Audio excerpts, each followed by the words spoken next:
Good morning. It is your resident tech queen here at the sunny, beautiful, maybe not Manchester, Tennessee. And so today's fabulous topic is extra cheese, and it's more stuff about your grade book. And so I'm going to do, as Jennifer said, and give you just, a 10 or 15-minute kind of show you some cool things about the grade book that maybe you didn't know before, and then we'll take questions. So I'm going to go ahead and share my screen. All right, we'll be working in our sandbox today, my Webster sandbox. We've talked about the grade book before, so I'm not gonna go all crazy into it unless you have questions after this. But remember that your gradebook inside Canvas is actually controlled through your assignments tab. So you can click on grades and you'll see the grades in these students that I have in these classes, and you have the standard gradebook view. But if you wanted to add a column or add a new group or weight your grades or anything like that, those can only be done in the assignments tab. So we're going to start in the assignments just for a second and show you what I have already set up. I have 4 categories here, and I have weighted them so that homework is 40% of the grade, exams are 30%, et cetera, et cetera. And you'll be able to see those things because when you go to the grade book, we'll have all of my homeworks and assignments and all of that. And then at the end, I have the 4 different categories and those weights. And then at the very end, in the very last row, my total weighted grades. Does anybody have any questions about that part? All of that is done through the assignments tab. So if I want to add an exam, if I want to add a new column in the gradebook, I would go back to assignments. Did you have a question, Dr. Akins? Are the categories called groups in Canvas? Um, I guess. Okay. Honestly, I just roll with whatever it is. Um, Categories or groups, we can see them if you like. So there you go. It's a group. And so from the gradebook, this is the thing that I wanted to point out. You have control over what your gradebook looks like. Now, if you have a gradebook and it has a whole lot of students in it, maybe you've got a class of 50, you can search by the students. Now, I don't have that many in this one, or you can filter. So I can apply filters here and filter by I only want to see one section of the class, or I only want to see the grades for the week 2 module. So you can filter by all of these things, including submission types, anything that is not graded, anything that has no submission. So you can filter the gradebook view, but you can also make lots of really cool and important changes to the gradebook. So the first thing I want to point out here is you can see that Albert's in my class, and it's showing right now that he has a 46% total. And you can see the problem is he hasn't done any of his homework, but he also has no grade for the discussions. So that's because all of these things, even though they're past due, some of them haven't been graded yet. And so if there is no 0 in the grade book, then it's not calculating as a 0. If it's empty, that's not being calculated. And so what I like to do is I like to set policies in my grade book so that once the due date passes, the students, it automatically puts a 0 in for those students. And the way to do that is the little gear icon in the upper right corner. We're going to open that up, and the very first tab says policies. It's late policies. And so we check the box, and I want to automatically apply the grade for missing submissions. So in D2L, this was horrible because if you checked that box in D2L, it put a 0 in for everything, even stuff that wasn't due yet. And so the students looked like they were failing the whole term until you got through all the assignments. Canvas doesn't do that. It only puts the 0 in after the due date passes. So if it's due at midnight tonight, then at 12:01, the 0 automatically goes in. And so I really like that. That is a super cool thing. The other thing that Canvas will do for you is it will automatically apply a deduction for lateness. So when you set in those assignment dates and you have it's due today, but you're giving them until say Friday, 3 extra days to turn something in, you can apply those. You can take whatever you like. You can take 10 points per day, 20 points per day. And you can also do it by the hour, which I actually have someone at MTSU that does that. She'll accept it 1 hour late, and that's it. And so you can apply that deduction by the hour or the day, and you can also say the lowest grade that we're not going to go lower than say 50%. And then you click apply those settings. So, and that will change when I apply this. I got to go in and apply my settings. It's Can still you do kicking. that by points? Yes, you can. I was going to ask the same question because it looks like it's deducting a percent, but you said points. I like doing Well, points. yeah, my grade book is completely set up as percentages. And the reason that is when you saw it just a few minutes ago when I was showing, I had like homework was 40%. Anytime you set up those weighted categories, it's going to calculate percentages like that. So, um, so first off, I want my late policies in there. The second thing you can do is your posting policy.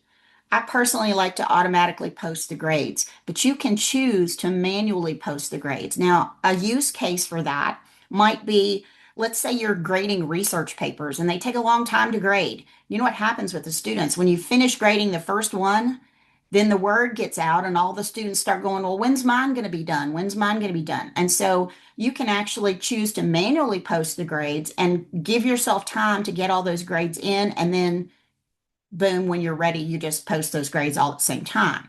So that's an option.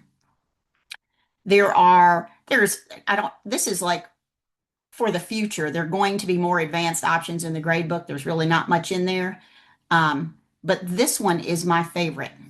This one is my favorite. What do you want your gradebook to look like? So you can change what is viewing. You can go points highest to lowest. You can do it by due date, oldest to newest, modules. You can say whatever you'd like.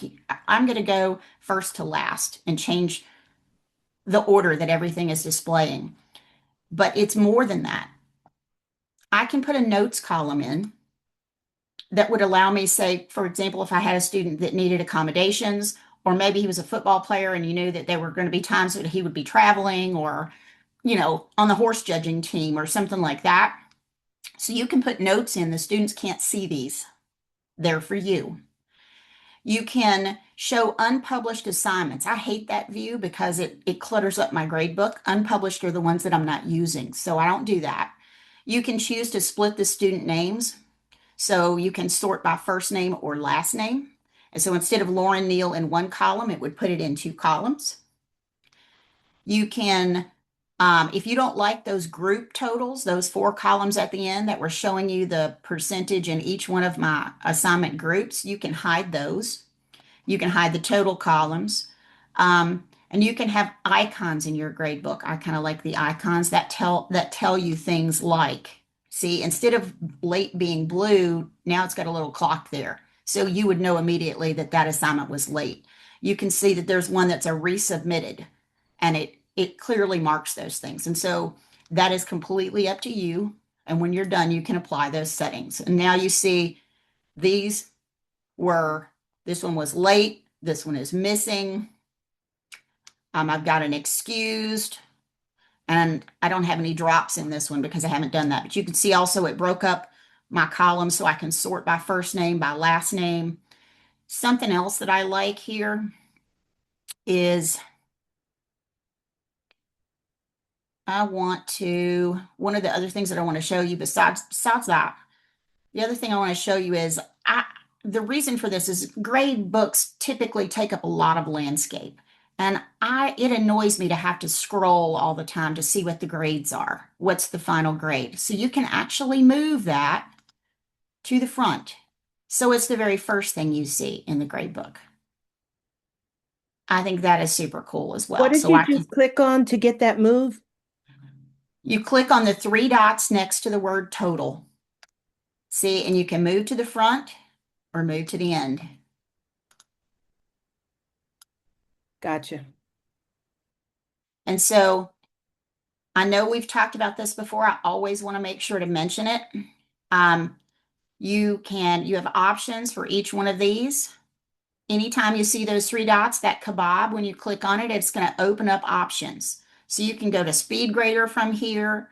Um, Again, my favorite thing, message students who, when you choose this, I'm going to send an email out to all the students who have not submitted the assignment. Maybe I haven't finished grading them yet or scored more than or less than a certain amount. And it's going to show you these are the three students that it's going to. And each one of them will get a personal message. This is not a listserv. They don't know that other students got the same message. But that's one of my favorite features in the Canvas gradebook, the message students who. You can curve the grades or set a default grade. So if it's participation, you want everyone to have 100 on that, you can do it one time and not have to type that 100 in over and over again.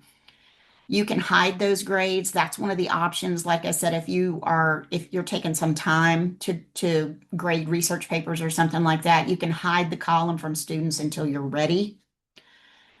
You can choose your points or percentages here. And you can also do a grade posting policy that will affect only this column. So if you choose the policies up here, it applies to the whole grade book. But if you choose it down in the column, it's just going to apply to that one grade item. You can also choose to excuse. If you type EX, it will excuse the assignment and it will not calculate either for or against them in the grade book.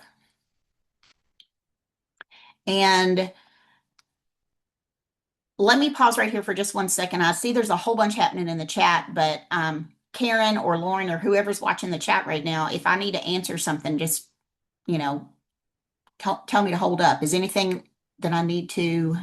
I'm just following up with most of the resources that you're talking about.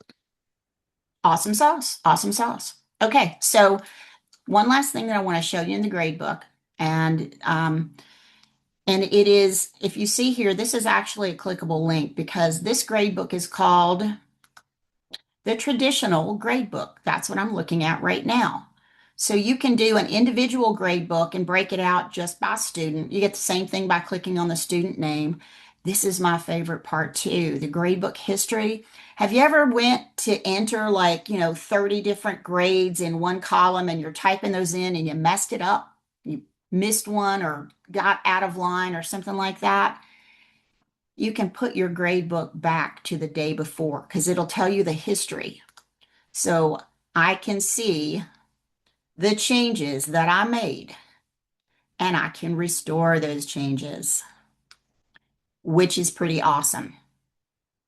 And so the last thing, there's another gradebook view.